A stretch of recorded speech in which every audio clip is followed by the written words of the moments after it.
Hello. In this video, we are going to go over how to solve for supplementary angles. We can see that problems A and B have supplementary angle problems being asked.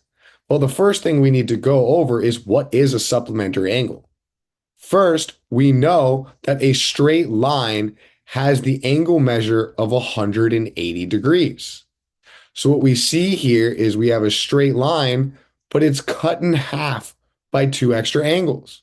So if you can see, we can call A, B, C, D, or we can call this angle one, angle two.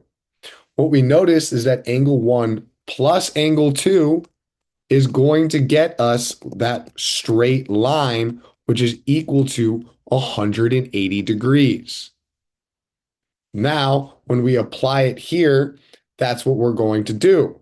We're going to see, hey, this is a straight line. So these two angles, angle A plus 105 degrees of that angle, is going to equal 180 degrees. And then all we're going to do is just solve normally. I'm going to subtract 105 to the other side.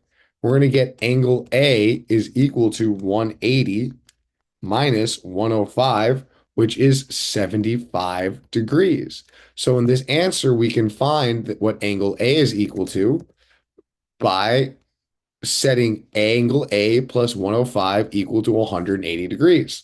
Angle A is 75. We're going to do the same thing for B. We see angle X plus the other angle, which is 21 degrees, is equal to a straight line, which is 180 degrees. Solve for X, and we see that the angle we are missing, angle X, is 180 minus 21, which is 159 degrees. That is how we solve for supplementary angles.